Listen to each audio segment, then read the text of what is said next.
High everyone, welcome to SK learning source. This is Saif Khan. আজকে আমি আলোচনা করব পাংচুয়েশন মার্কস নিয়ে। আপনি কিভাবে খুব সহজে পাংচুয়েশন মার্কসটাকে সলভ করতে পারেন। যাদের পাংচুয়েশন মার্কস সম্বন্ধে কোনো কনসেপ্ট নেই, আজকে ভিডিওটি হচ্ছে তাদের জন্য। আজকে আমি খুব সহজে আপনাকে পাংচুয়েশন মার্কসটা বোঝানোর চেষ্টা করব। এরপর একটা এক্সামে আসা একটা কোয়েশ্চেন সলভ করে আমি আপনাদেরকে দেখাবো। অ্যাকচুয়ালি পাংচুয়েশন মার্কস শব্দের অর্থ হচ্ছে আপনার বিরাম চিহ্ন। পাংচুয়েশন মার্কস কিছু গুরুত্বপূর্ণ পাংচুয়েশন মার্কস হচ্ছে, ধরেন আপনার ফুল স্টপ, কমা, এরপর হচ্ছে আপনার কুয়েশ্চেন মার্ক, এরপরে হচ্ছে আপনার ইনভার্টেড কমা, এরপর হচ্ছে এক্সক্লেমেশন মার্কস। এছাড়া আরও অনেক পাংচুয়েশন মার্কস আছে, কিন্তু আপনার এই পাংচুয়েশন মার্কসগুলো আপনার এক্সামে খুব বেশি থাকে এবং এগুলোর ইউজগুলো একটু বেশি হয়। তাই আজকে আপনাদেরকে আমি এগুলো বোঝানোর চেষ্টা করব খুব সহজে কিভাবে এগুলো আপনি ইউজ করতে পারেন। পাংচুয়েশন মার্কস অ্যাকচুয়ালি একটা সেন্টেন্সের পরে বসে। তো আপনার 5 প্রকার সেন্টেন্স সম্পর্কে যদি পরিপূর্ণ কনসেপ্ট থাকে, আপনি খুব সহজে পাংচুয়েশন মার্কসটাকে ইউজ করতে পারবেন। তো আজকে আমি আপনাদেরকে সেন্টেন্স শেখাবো এবং সেন্টেন্সকে কিভাবে খুব সুন্দর করে আইডেন্টিফাই করবেন, এরপরে কোন ধরনের পাংচুয়েশন মার্কস বসবে এটাও দেখাবো। চলুন দেখা যাক।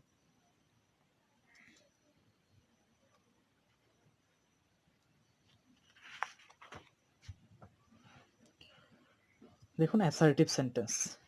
মনে রাখবেন, অ্যাসার্টিভ সেন্টেন্সের পরে সবসময় ফুল স্টপ হয়। তো এখন যদি আপনি অ্যাসার্টিভ সেন্টেন্সটাকে প্রপারলি না চিনতে পারেন, ফুল স্টপটা কোথায় বসাবেন।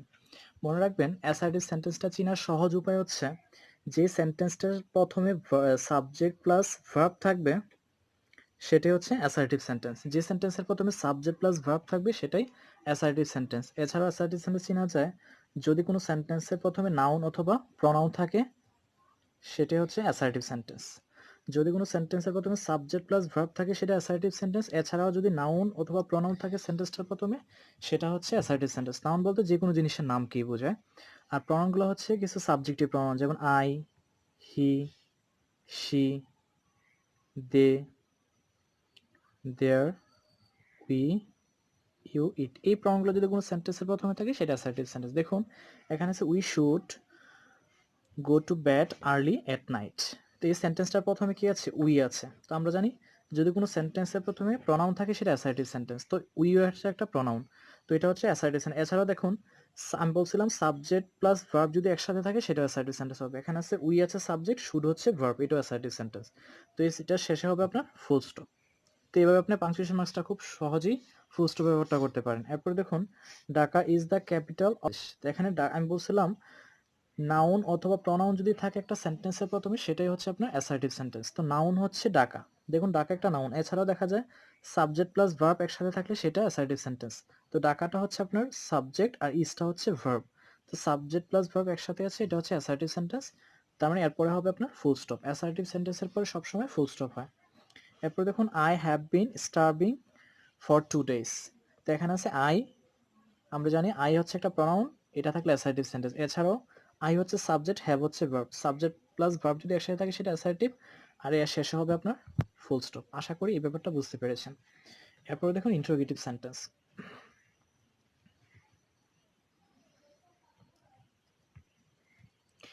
ইন্টারোগেটিভ সেন্টেন্স চেনার সহজ উপায় হচ্ছে, যদি কোনো সেন্টেন্সের প্রথমে অক্সিলারি ভার্ব থাকে।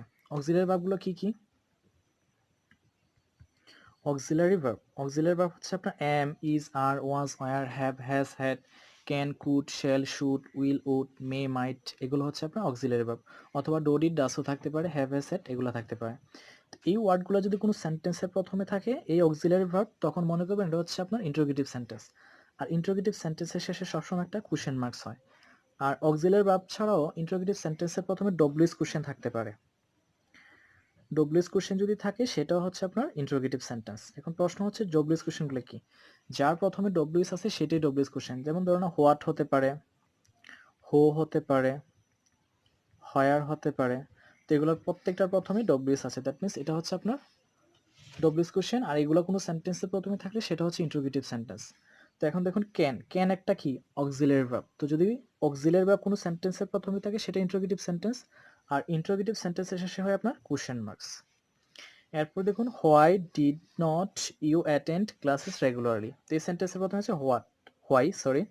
তো হোয়াইটা হচ্ছে আপনার একটা ডব্লিউএস কোশ্চেন। তো আমি বলছিলাম যদি কোনো সেন্টেন্সের প্রথমে ডব্লিউএস কোশ্চেন থাকে সেটাও ইন্টারোগেটিভ সেন্টেন্স। আর শেষে হবে আপনার কোয়েশ্চেন মার্কস। ইন্টারোগেটিভ সেন্টেন্সের শেষে কোয়েশ্চেন মার্কস হয়। তো আপনি এভাবে খুব সহজেই সেন্টেন্সের মাধ্যমে পাংচুয়েশন মার্কসটা প্রপারলি ইউজ করতে পারেন। এরপর দেখুন ইম্পারেটিভ সেন্টেন্স।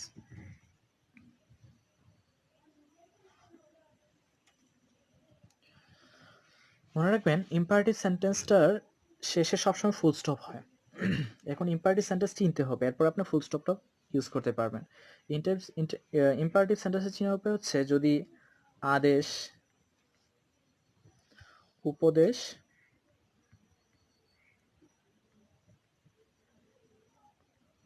অনুরোধ অথবা নিষেধ যদি বোঝানো হয় সেটাই হচ্ছে আপনার ইম্পারেটিভ সেন্টেন্স। আদেশ, উপদেশ, অনুরোধ, নিষেধ বুঝালে সেটা হচ্ছে আপনার ইম্পারেটিভ সেন্টেন্স। তো ইম্পারেটিভ সেন্টেন্সের শেষে সবসময় ফুল স্টপ হয়। দেখুন অলওয়েজ স্পিক দ্য ট্রুথ, সর্বদা সত্য কথা বলো। তো এখন এই সেন্টেন্সটা হচ্ছে ভালোর জন্য কিছু বললে হচ্ছে এটা আপনার উপদেশ, আর কাজ করার জন্য বলে আদেশ, আর প্লিজ অথবা কাইন্ডলি থাকলে সেটা হচ্ছে অনুরোধ, আর কিছু করতে যদি না করা হয় সেটাই হচ্ছে আপনার নিষেধ। দেখুন অলওয়েজ স্পিক দ্য ট্রুথ, এটা হচ্ছে ইম্পারেটিভ সেন্টেন্স, কারণ এটা আপনার ভালোর জন্য বলা হয়েছে, বলছে সবসময় সত্য কথা বলো। তো এটা হচ্ছে ইম্পারেটিভ সেন্টেন্স। ইম্পারেটিভ সেন্টেন্সের শেষে আপনার ফুল স্টপ হয়। এরপরে দেখুন প্লিজ ল্যান্ড মি সাম মানি, দয়া করে আমাকে কিছু টাকা ধার দাও। তো প্লিজ আছে, তো প্লিজ থাকলে বুঝাই যায় এটা অনুরোধ বুঝাইছে, আর অনুরোধ বুঝাইলে তো ইম্পারেটিভ সেন্টেন্স, আর ইম্পারেটিভ সেন্টেন্সের শেষে সবসময় ফুল স্টপ হয়। এরপর দেখুন ডোন্ট টেল এ লাই, কখনো মিথ্যা কথা বলো না। তো এটাও আপনার কি করা হয়েছে, উপদেশ ধরতে পারেন বা নিষেধ ধরতে পারেন। তো এটা হচ্ছে আপনার ইম্পারেটিভ সেন্টেন্স। ইম্পারেটিভ সেন্টেন্স হলে সবসময় শেষে ফুল স্টপ হয়। ওপেন দ্য ডোর, দরজাটি খুলে আদেশ করা হয়েছে। তো আদেশ করলে সবসময় কি হয়, ইম্পারেটিভ সেন্টেন্স, আর ইম্পারেটিভ সেন্টেন্স হলে ফুল স্টপ হয়। আশা করি এই ব্যাপারটা ইম্পারেটিভ ব্যাপারটা বুঝতে পেরেছেন। এরপর দেখুন অপটেটিভ সেন্টেন্স। অপটেটিভ সেন্টেন্সটা আপনি খুব সহজে আইডেন্টিফাই করতে পারেন। অপটেটিভ সেন্টেন্সটা প্রায় সেন্টেন্সগুলোতে আপনার মে অথবা লং দ্বারা শুরু হয় সেন্টেন্সটা। এছাড়াও ইচ্ছা, আকাঙ্ক্ষা, প্রার্থনা বুঝায় সেন্টেন্সটার মিনিংটা। ইচ্ছা, আকাঙ্ক্ষা, প্রার্থনা যদি বোঝানো হয় সেটাই হচ্ছে অপটেটিভ সেন্টেন্স, বা মে অথবা লং থাকলে মনে করবেন এটা হচ্ছে অপটেটিভ সেন্টেন্স। তো মে আল্লাহ ব্লেজ ইউ, আল্লাহ আপনাকে শান্তি ঘোষিত করো। তো এখানে মে দ্বারা শুরু হয়েছে সেন্টেন্সটা, তো এটা হচ্ছে অপটেটিভ সেন্টেন্স। আর অপটেটিভ সেন্টেন্সের শেষে সবসময় ফুল স্টপ হয়। তো এখানে মে আল্লাহ ব্লেজ ইউ এরপরে আপনার ফুল স্টপ ইউজ করতে পারেন। এরপর দেখুন লং লাইফ দ্য কিং, তো এখানে লং দ্বারা শুরু হয়েছে, তো এটা হচ্ছে আপনার অপটেটিভ সেন্টেন্স। তো আপনি এভাবে খুব সহজে অপটেটিভ সেন্টেন্সটাকে আইডেন্টিফাই করতে পারেন। আর অপটেটিভ সেন্টেন্সের পরে আপনি সবসময় ফুল স্টপ ইউজ করতে পারেন। এছাড়াও আপনি সেন্টেন্স আপনার ন্যারেশনের ক্ষেত্রে অনেক গুরুত্বপূর্ণ ভূমিকা পালন করে। এরপরে দেখুন এক্সক্লামেটরি সেন্টেন্স। এক্সক্লামেটরি সেন্টেন্সের শেষে সবসময় এক্সক্লেমেশন মার্কস হয়, এটাকে হচ্ছে বিস্ময়সূচক চিহ্ন অথবা আশ্চর্যবোধক চিহ্ন বলতে পারেন। তো এটা এক্সক্লেমেটরি সেন্টেন্স চিহ্নের উপায় হচ্ছে এক্সক্লেমেটরি সেন্টেন্সের প্রথমে হাউ অথবা হোয়াট থাকবে, এই দুটো ওয়ার্ড থাকবে এক্সক্লেমেটরি সেন্টেন্সের প্রথমে থাকলে, আর শেষে ভার্ব থাকবে। এক্সক্লেমেটরি সেন্টেন্সের প্রথমে হাউ বা হোয়াট থাকবে, শেষে থাকবে ভার্ব। ভার্ব থাকলে আপনি এই এক্সক্লেমেশন মার্কসটা ইউজ করতে পারেন। অথবা এক্সক্লেমেটরি সেন্টেন্সের প্রথমে এলাস থাকতে পারে, এলাস অথবা হুররা থাকবে। এলাস অথবা হুররা থাকলে ঠিক এই ওয়ার্ডটার পরেই আপনি এক্সক্লেমেশন মার্কসটা ব্যবহার করবেন। আর হাউ বা হোয়াট থাকলে পুরো সেন্টেন্সের পরে আপনি এক্সক্লেমেশন মার্কস ইউজ করতে হবে। কিছু এক্সাম্পল দেখলে জিনিসটা ক্লিয়ার হয়ে যাবে। দেখুন এখানে আছে হুররা, আমি বলছিলাম এলাস অথবা হুররা থাকলে ঠিক এরপরে আপনি এক্সক্লেমেশন মার্কস ইউজ করবেন। তো এখানে হবে exclamation marks. We have one the match, এখানে হবে আপনার ফুল স্টপ। আর এই সেন্টেন্সটা দেখুন আমি বলছিলাম হাউ বা হোয়াট থাকবে এক্সক্লেমেটরি সেন্টেন্সের প্রথমে, আর শেষে যদি ভার্ব থাকে তখন আপনি এক্সক্লেমেশন মার্কস ইউজ করবেন। দেখুন what a nice bird it is, এখানে প্রথম হোয়াট দ্বারা শুরু হয়েছে আর শেষে হচ্ছে আপনার ভার্ব, দ্যাট মিনস এখানে হবে আপনার এক্সক্লেমেশন মার্কস। আশা করি ব্যাপারটাও বুঝতে পেরেছেন। হাউ হ্যাপি ইউ আর, এখানে আছে হাউ, হাউ হচ্ছে একটা কি, হাউ এবং হোয়াট, তার শেষে থাকবে কি ভার্ব, এই দেখুন আর ভার্ব আছে, দ্যাট মিনস এখানে হবে এক্সক্লেমেশন মার্কস। আর এটা দেখুন এলাস, আমি বলছিলাম এলাস অথবা হুররা থাকলে ঠিক এই ওয়ার্ডটার পরেই আপনার হবে কি এক্সক্লেমেশন মার্কসটা হবে। তো এখানে এলাস আছে, তো এলাসের পরেই ঠিক এক্সক্লেমেশন মার্কস হবে। Are the man is dead, এটা হবে এখানে ফুল স্টপ। এরপর দেখুন ইনভার্টেড কমা। ইনভার্টেড কমাটার ব্যবহারটা আসার সম্ভাবনা খুবই খুবই বেশি, এটা প্রায় এক্সামগুলোতে থাকে ইনভার্টেড কমার ইউজটা। এটা একটু গুরুত্বপূর্ণ, খেয়াল করুন। ইনভার্টেড কমাটা হচ্ছে একটা সেন্টেন্স থাকবে, এই সেন্টেন্সটার উপরে এরকম একটা চিহ্ন থাকবে, সেটাই হচ্ছে আপনার ইনভার্টেড কমা। এখন ইউজটা কি এটা দেখুন, ইনভার্টেড কমা ইউজ করার প্রপার নিয়মটা হচ্ছে যদি কোনো সেন্টেন্সে সেট থাকে, সেট না থেকে সেট টু মিও থাকতে পারে, সেড টু মি। যদি কোনো সেন্টেন্সে সেড থাকে অথবা সেড টু মি থাকে, এর এই সেডের পরে বা সেড টু মি এর পরে কমা ইউজ করবেন। এরপরে যে সেন্টেন্সটা থাকবে ঠিক ওই সেন্টেন্সটার উপরে হবে আপনার ইনভার্টেড কমা। আরেকটা কথা বলে রাখি, সেড বা সেড টু মি সেন্টেন্সটার পরেও থাকতে পারে। সেড বা সেড টু মি সেন্টেন্সটার পরেও থাকতে পারে, আগেও থাকতে পারে। একটা এক্সাম্পল দেখলে জিনিসটা ক্লিয়ার হয়ে যাবে। দেখুন, a boy said can you tell me the way to the school. তো এই সেন্টেন্সটা এখানে আছে কি সেড আছে। তো আমি বলছিলাম কি যদি কোনো সেন্টেন্সে সেড থাকে, সেডের পরে কি ইউজ করবেন? কমা। কমা ইউজ করবেন। এরপরে যে সেন্টেন্সটা আছে এটার উপরে ইনভার্টেড কমা। এরপরে কোন সেন্টেন্সটা আছে? Can you tell me the way to the school. তো এটার উপরে আপনি কি ইউজ করতে পারেন? ইনভার্টেড কমা ইউজ করতে পারেন পুরো সেন্টেন্সটার উপরে।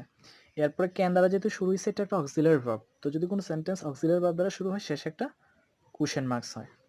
তো এভাবে আপনি ইউজ করতে পারেন। আরেকটা কথা মনে রাখবেন যে সেডের যে সেড না থেকে আক্সড থাকতে পারে। সেড অর্থ হচ্ছে বলেছিল, আক্সড অর্থ জিজ্ঞাসা করেছিল।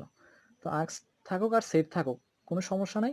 এরপরে আপনি যে সেন্টেন্সটা থাকবে বা এর পূর্বে যে সেন্টেন্সটা থাকবে এটার উপর আপনি ইনভার্টেড কমা ইউজ করতে পারেন। দেখুন, what can I teach you আক্সড রবিন। তো এই সেন্টেন্সটা এখানে আক্সড রবিন পরে আছে। এটা যদি এখানে সেটটা ছিল কোথায়? প্রথমে। প্রথমে থাকার কারণে পরে যে সেন্টেন্সটা ছিল এটার উপর ইনভার্টেড কমা বসালাম। এখানে আক্সড রবিন আছে পরে, তাই এর পূর্বে যে সেন্টেন্সটা ছিল সেটার উপরে আমরা কি ইউজ করব? ইনভার্টেড কমা ইউজ করতে পারি। আশা করি এই ব্যাপারটাও বুঝতে পেরেছেন।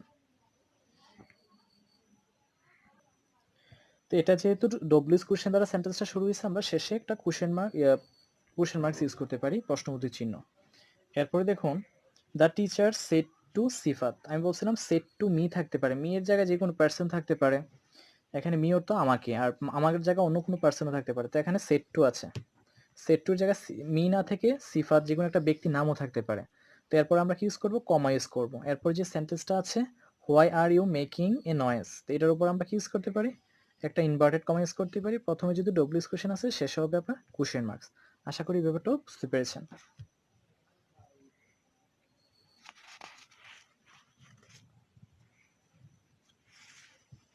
এখন আমরা একটা এক্সারসাইজ করব, আমাদের পরীক্ষায় ঠিক এভাবেই কোশ্চেনটা থাকবে। যেভাবে একটা কোশ্চেন থাকবে এটাকে আপনাকে সলভ করতে হবে। দেখুন, Kamal said to me, have you finished reading Macbeth? Yes, I have finished reading the drama, I replied. What an interesting drama it is, I said. তো এখানে কামাল এবং আমার মধ্যে কথা হচ্ছে আর কি। দেখুন, আমি বলছিলাম যদি কোনো সেন্টেন্সে সেড বা সেড টু থাকে বা সেড টু মি থাকে, এরপরে যে সেন্টেন্সটা থাকবে এটার উপর আপনি ইনভার্টেড কমা ইউজ করতে পারেন। আর এই সেড টু মি এর পরে ইউজ করতে পারেন কমা। এরপর আছে have you finish reading Macbeth, তো এটার উপরে কি হবে? ইনভার্টেড কমা হবে। তো যেহেতু হ্যাভ দ্বারা সেন্টেন্স শুরু হয়েছে, এটা হচ্ছে আপনার ইন্টারোগেটিভ সেন্টেন্স। তো ইন্টারোগেটিভ সেন্টেন্সের শেষে সবসময় কি হয়? প্রশ্নবোধক চিহ্ন হয়। আরেকটা কথা মনে রাখবেন, ইয়েস অথবা নো এই দুটা ওয়ার্ডের পরে সবসময় কমা হয়। যদি এই দুটা ওয়ার্ডের পরে একটা সেন্টেন্স থাকে তখন কমা। আর ইয়েস অথবা নো এর পরে যদি কোনো সেন্টেন্স না থাকে তখন আপনার ফুল স্টপ ইউজ করতে হবে। দেখুন, ইয়েস এর পরে আছে I have finished reading the drama. তার মানে ইয়েস এর পরে যদি একটা সেন্টেন্স আছে, আমরা এখানে ইউজ করতে পারি হচ্ছে কমা ইউজ করতে পারি। কিন্তু ইয়েস এর পরে কোনো সেন্টেন্স না থাকলে আমরা এখানে ফুল স্টপ ইউজ করতাম। দেখুন, I have finished reading the drama. তো এখানে আই রিপ্লাইড, এই প্রথম যে কথাটা ছিল এরপরে এটা আমি জবাব দিলাম। তো এখানে আই রিপ্লাইড যদি শেষে থাকে তো এখানে হবে কি? Full stop. আর এই সেন্টেন্সটার উপরে হবে আপনার inverted comma. I have finished reading the drama. তো নিয়ম অনুসারে এখানে যেহেতু আই আছে, আমরা শেষে ফুল স্টপ বসানোর কথা ছিল, কিন্তু এখানে আই রিপ্লাইড থাকার কারণে এখানে আমরা কমা ইউজ করতে হবে। যদি রিপ্লাইড আই রিপ্লাই, আর যদি এই সেন্টেন্সটার পূর্বে যদি কোনো হি সেড বা সেড টু থাকতো তখন এই সেড বা সেড টু এর পরে আমরা কমা ইউজ করতাম। কিন্তু এটা আই রিপ্লাইড পরে থাকার কারণে এখানে ফুল স্টপ ইউজ করলাম আর এখানে আমরা কমা ইউজ করলাম। দেখুন, what N interesting drama it is. তো এখানে হোয়াট দ্বারা কি হয়েছে? শুরু হয়েছে, আর শেষে আছে আপনার ভার্ব। তো আমরা জানি এক্সক্লামেটরি সেন্টেন্স, এক্সক্লামেটরি সেন্টেন্সের শেষে সবসময় কি হয়?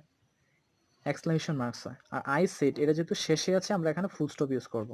আর আই সেড যদি এই সেন্টেন্সটা প্রথমে থাকতো তখন ফুল স্টপ না ইউজ করে কমা ইউজ করতাম। আমরা জানি সেড অথবা সেড টু মি এটা যদি সেন্টেন্সের শুরুতে থাকে কমা ইউজ করি, আর শেষে থাকলে ফুল স্টপ ইউজ করব। তো যদি শেষে আসে আমরা এখানে ফুল স্টপ হবে, আর এটা যদি এখানে থাকতো আমরা কমা ইউজ করতাম। তো এখানে দেখুন এই সেইডের পূর্বে যে সেন্টেন্সটা থাকবে এটার উপর আমরা ইনভার্টেড কমা ইউজ করব। তো এটা যদি আপনি বুঝে থাকেন, এই এক্সারসাইজটা আপনি সলভ করে আমাদেরকে আমার সাথে কমেন্টের মাধ্যমে শেয়ার করতে পারেন। Thanks for watching this video.